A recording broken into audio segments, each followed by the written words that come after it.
Hey guys, today we're going to be talking about UV mapping, and I've got a little demonstration here about how to think about UV mapping. Then we're going to take it, we're going to take the pillow that we had and we're going to UV map that, and we're going to find a quick texture and just put the texture on and we should be done. So this is the example that I've got here, and you can think of this box and what's going to happen next to how UV mapping is. So we take a 3D object, and the object of this is to flatten it out so the object becomes a 2D object. This is as flat as a flat thing can be and that's generally the idea you want to go for when you are UVing. You want to take that 3D object, flatten it out, and then we can take this into Photoshop or some editing program with 2D and just basically paint on our textures, and then we can take the UVs back into the 3D program and apply them, and then they will all apply to the 3D object and you will have something like this. Now you can imagine this being textures. Now some objects come with default UVs, such as primitives. They will generally all come with UVs. The UVs are generally standard and they're not very helpful because each surface shares the same UV space.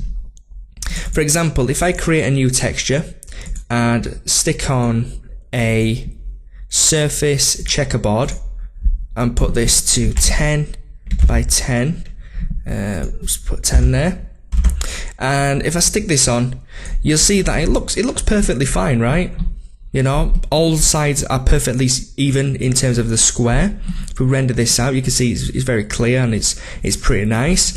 However, if we change this and put on a picture, I'll just go to my desktop wallpapers and stick on a picture and click no, you can see that each polygon actually shares the same texture, which is not what you want, because if you've got something that has a repeating texture, then it looks really bad. Sometimes you might get away with this. Most times out of 10, you can probably get away with this method on perhaps text. If you just put in like a metal texture on some text, you can get away with it. However, when you're doing more complicated textures, different types of objects such as an iPod and stuff like that, you're gonna have to go into more detail to map on the logos and stuff like that, instead of just having the texture plastered all over the actual the model. So I hope you understood that. So let's move on. So this is the object we're going to be unwrapping today. Just a pillow. We created this in our last episode, so you can check out that if you don't know how to create this. And what I've done is I've added a line down the center of this polygon where we actually put on the seams, so it pulls it in. I've added a line here because this is where the seam's going to be. Now it's always good to plan out where you are going to have the seams in your model.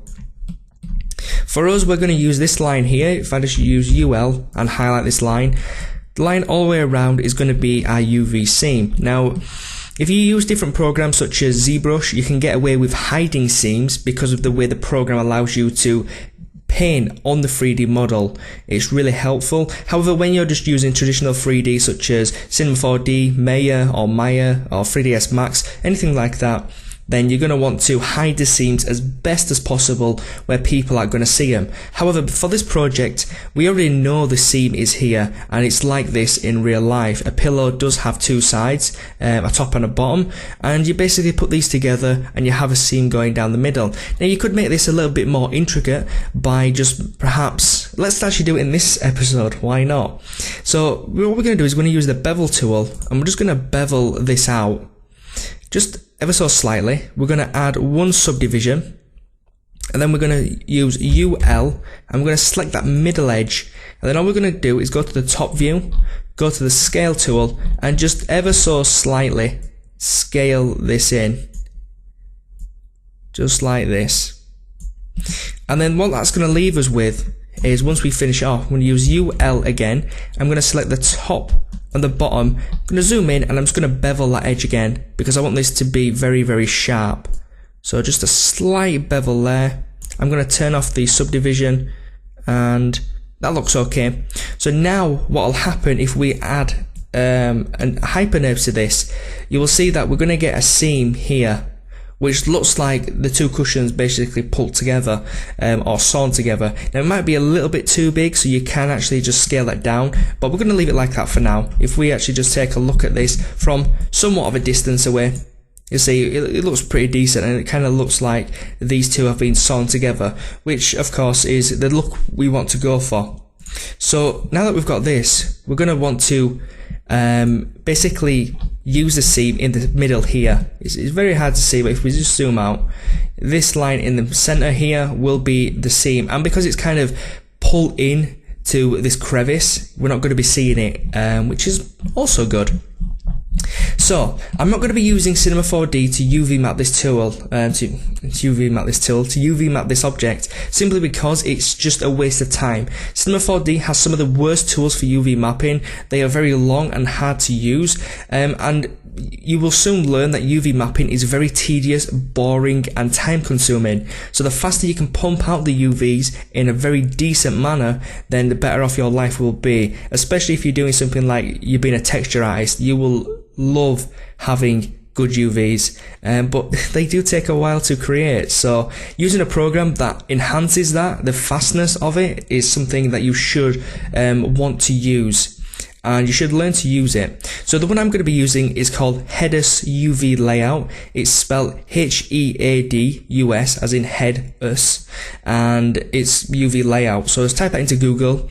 You can download the free trial, which will allow you to do everything I'm about to do, except to pack and to render out the UV. But you can also render out the UVs in here by just going up to here, the user layout, and turning it to BPUV edit, and you can actually render out a wireframe of this UVs. But for us, what I'm going to do is I'm going to go to File, Export, Wavefront, because we want to basically take this object here into, so I need to select my object first and then do that. So File, Export, Wavefront, and put it on the desktop as pillow,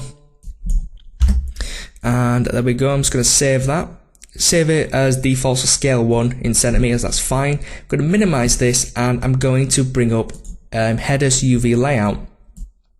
So it's a very, very simple program to use. When you get the free trial, you will get display. I think you might get edit as well, but you don't get these like optimize, pack, snap and stack, etc. You don't get any of these objects. You do get the load, save, temps, display, and you do get to cut and flatten out, which is the most important part of this program. The other stuff that I'm going to be using later on at the end are kind of irrelevant, because you can do that in Cinema 4D or any other 3D application, but what we're going to be using today, you get it in the free trial, and you can just uninstall a free trial and reinstall it, and you can just use it forever basically. So, but I do recommend buying it if you're going to be using this, because it's a fantastic program. So I'm going to hit load. I'm going to go to directory. I'm going to find my desktop, because that's where I've saved the file, and it will give me all the .obj files on my desktop, which we saved pillow.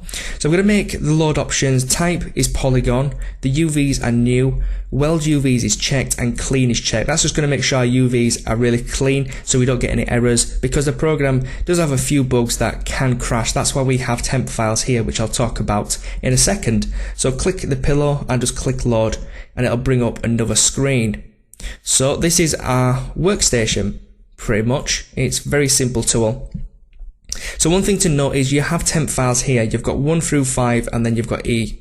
So 1 through 5 will basically just save this stage of the project on your desktop. So if I press 1, if we go to the desktop, you can see it there. It's just loaded that, and it's basically a save point. So you can actually just save the position you are at, which is right here. So what we're going to do is we're going to go to display, and I'll talk about these. You don't really need to worry about anything. The only one you need to worry about is the view. We've got UV, which we don't have any UVs yet. We have edit, which is where we cut our seams, and then we've got 3D, which is basically the 3D view of our final object, so how the UVs are actually looking. So what we're going to do is we're going to go to edit, and to move around the viewport, to rotate like this, it's just the left mouse button. You don't have to use alt, control, or anything like that, just left mouse button and you can rotate around. Middle mouse button will allow you to grab the object and just move it around like so. And the middle mouse button scroll in and out, or right mouse button held in and out, or up and down, left and right, whichever, it will also do the same zooming in and out action. So the way we need to use this tool is you've got a few options. You're going to be using shortcut keys on your keyboard, so the cursor is very important because it determines what's going to happen. So point your cursor over a line that you want to cut and press C on your keyboard and it'll cut a line. Now you've got two different colours here, you've got a red and a yellow. The red represents a semi-permanent cut. This means if you try delete this yellow line, it won't get rid of the red line because that's a semi-permanent cut. The yellow line is kind of a reference guide. It's like saying, do you want me to go on this line? And it goes up to a certain amount of edges and then it will stop because it doesn't want to go too far because it's not short if you want it to go that direction. So it's trying to be smart and it does a good job most of the time. So if I wanted to actually just cut a square out here, and if I pressed C here, you see we'll get a line up here. So what I'm going to do is I'm going to basically make the square here. Right, so we've got our cut, but we've got these unnecessary yellow lines that we don't want. So just hover over these and press W. Now if pressing W will get rid of the yellow line. If you just want to get rid of individual lines, just hover over that individual line and press the backspace on your keyboard, not delete, the backspace which is above the enter key, and you can get rid of individual lines. I'm going to get rid of all of these lines, and it's the same with the red ones. You can use W to get rid of them, or you can use the backspace key. It's entirely up to you. So I'm going to hit W, get rid of these, and that is fine. So let's start cutting our object. So we want to zoom in and we want to hover over this and press C. Now that's going to cut a line for us. Pretty nice, it ain't gone all the way, so let's go in and press C again. Zoom out, so it's stopped there. And we're just doing the same thing. You might have to go a few times depending on the curvature of the object. As you can see, it gets really curvy here, so it's not sure where to go. So you just need to help it out by zooming in and using the C key to cut around here. Now, once you get familiar with this program, it will be 10 times faster than what you're watching now. You can zoom through these so fast. So I'm just going to do this and just go all the way across, and again use that. And this one looks a little bit tricky, so let's zoom in, make sure we get these. There we go. And the top one here as well, and just scroll around and zoom out a little bit. So that's going pretty far down, which is good. So we're going to continue this round, and it is as simple as this. It is simple as cutting your edges and where you want the seams. It is very fast and very simple. And the thing that makes this program so fantastic is the way it flattens the object, which is something that we want. So I'm just looking around here and it looks like this is all cut. So what I'm going to do is I'm going to hover over this. Now you've got two options. You can use S on your keyboard to split. I like to use the enter key. So hover over one of them and press the enter key and it'll force it apart. And the reason I use this method is because I know that both of these are actually separated. However, if you use this method and it doesn't separate, it means you don't have a full complete cut around your object. So we've got two options here. I'm going to hover over this with my cursor and press D on my keyboard. That's going to drop that geometry into my UV. So I'm going to go over to the UV, and this is where our UVs are. Now the tools are still the same, so middle mouse button to zoom in and out or pan, or you can use the left mouse button not to rotate but to select your UVs. So this is where the tool becomes really powerful, and you can't do this fast in most other applications. You can definitely not do this in Cinema 4D. It doesn't have anything like pelt mapping. 3ds Max is a really good program to UV. If I didn't have access to this tool, then I would use 3ds Max because it's perfect. But let's continue. So I'm going to hover over this. I'm going to press F on my keyboard, and you can see it tries to smooth it out. Now the green represents good, so there's no stretching here. The red represents stretching. So we can see in these corners that we've got some really bad red marks here, which is overlapping, and we've got some lighter red rather, which is a little bit of stretching. So if we go to the 3D view, you can see it's represented here. So if we press T on our keyboard to toggle the textures, we can see the top here looks perfect. It looks really, really nice. When we go into the edges, however, it starts to get a little bit wonky, a little bit stretching, and we can fix that quite easily. So go into our UVs, and we can do it in this view, or we can do it in the edit view. Because we've already flattened this out and we've got some overlapping UVs, we're going to do it in the edit view. So hover over this object, hold shift and press D, and that'll drop it back into the edit view. So what we're going to do is we're going to zoom in here, and we're just going to actually cut out this edge here. So I'm going to press C, and it's going to cut these edges for us. Now you want to make sure you get them all. However, as you can see, it's actually gone down this route, which we don't want. So just hover over it and press W. That is absolutely fine. So again, I'm going to go to the top. I'm going to find the corner, and I'm going to press C. I'm going to press C here again, and then press W to get rid of that one, so we know it's cutting down this route, which is fine. Same thing here, and it is as simple as just cutting lines into the texture. Now you can see this one didn't actually bridge off, which is fine. It's all determined on the position of the polygons. So as you can see here, it will, because it's more leaned towards this angle rather than this angle. And just make sure you get all of these points. And then what I'm going to do is I'm going to hold enter again over this, and it's going to split these apart. So I'm going to hover over this and press D again, go into the UV, and then I'm going to press F, and now you can see that our object doesn't have any of them overlapping edges, which is fantastic. There is another method to unfold this, which is the one I prefer.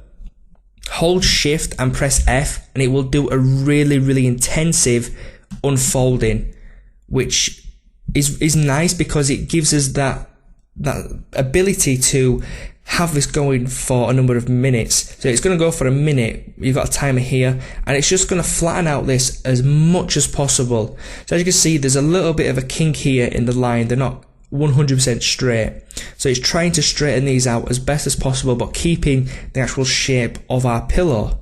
So I'm going to hit enter, not enter, excuse me, spacebar, and that will drop the tool, and there we go.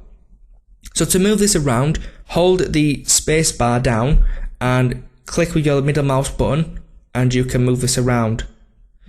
Okay, and if you want to rotate this, hold your spacebar button down and just left click, and you will be able to rotate.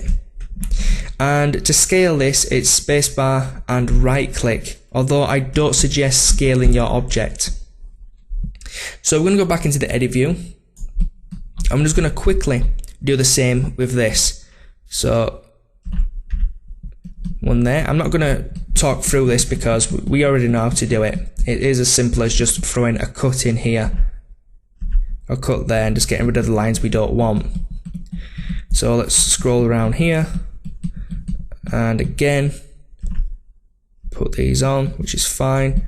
Scroll around, scroll out, scroll in, and there we go. So I'm going to press enter again, and actually I'm going to control Z that, and I'm going to press S. Now S won't work, it's shift S, which will split all these for you, which is fine. So remember, it's shift S to slice these, and enter also does it, but it moves them apart, which is nice as well. So I'm going to hover over this and press D, and I'm going to go to the UV mode and use the same, so shift F, and that's going to unfold it for us, and there we go. So I'm going to leave it to go for a few seconds just to let it straighten out as much as possible. Okay, looks pretty good. Got a few red areas here, which is okay. It's not going to be noticeable, to be honest. Hit my spacebar, which will drop the tool from flattening it out. And then I'm going to go over here to split pane, and I'm going to go into this one here with my cursor, and I can press number 1 or 2 or 3, or you can just click if you want. I'm going to go to the 3D view because I want these textures to be the right way up. So we know this one here is a little bit off center, so I'm going to hold the space bar down and left click and just rotate this round. And is that the right direction? That doesn't seem to be the right direction, so let's do it this way, and that is the right direction. So I'm just going to basically try and straighten this up as best as possible. And I think we don't want to obviously spend too much time on it, but we do want it as close as possible. And as you can see, everything looks pretty damn sexy. And that is pretty much our UVs. So what you would do now is you would go to save, and you would save it under something, over the same object, or something else. I'm just going to put 1 and hit save. So save is done. I'm going to hit dismiss, and what I'm going to do now is that's where you would finish. You would go into Cinema 4D and render out the texture for yourself. What I'm going to do is I'm going to go to the pack, and I'm going to make this a 2K texture, and I'm going to pack this object. And then what I'm going to do is I'm going to go to the render. I'm going to change this to a 2K map, and I'm going to name this pillow text, and I'm going to turn on AA lines, and that's going to render out basically a UV map, so we can take it to Photoshop and actually texture this. So there it is. So I'm just going to go to File, Save As, and just make sure it's actually here. Pillow text.tiff, that's fine, so I'll just miss that. And because we've done a 2K map and we've actually rendered out the well, we've basically packed it, what I need to do is I need to go to save again and save it over this one that we've just done, and just make sure it's saved by clicking it twice and just hit dismiss. Then what we can do is we can close this down, and we can close this down and click exit. All we can do now is go into Photoshop. Let's just load Photoshop up. And we're going to take that texture into Photoshop, and we're going to go from there. So I could end the tutorial here, but I really want to show you guys how you would just texture this quite quickly. Of course, you would spend more time on it. So what I'm going to do is I'm going to go to my users and open up the pillow text that we saved out and just zoom in. You can see it's a 2K map. It's quite big. That is pretty awesome. So I'm going to go to File, Open. And what I want to do is I want to find a texture. So just to save face, I'm actually just going to use a wallpaper that I've got. Which one should we use? We'll use, I don't know, my wallpaper suck, but we'll use this wallpaper. And I'm just going to copy this and bring it over here. Zoom out with Control minus, and I'm just going to put this somewhere like this. I'm going to duplicate the background. I'm going to move it above our texture and just put it to multiply. That's going to get rid of the white and just leave the black lines, so we can actually see what's going to be positioned on this area. So I'm going to just position this something like that. I think I'm going to duplicate this, and I'm going to move this up here, and instead of having the house as the focal point, I'm probably going to have the other side like this. And then what I'm going to do is I'm going to cut out what we don't need on this side. So I'm just going to zoom in, because as you can see it's overlapping at the top. So I'm just going to go in slightly here and just delete out this section and press Ctrl D to deselect, and that's fine. It doesn't matter about all this stuff, all on, you know, the other sides and stuff, because that's not going to be shown up. Just the stuff covering the lines is going to be shown up. So if we're happy with that, we can bring these together.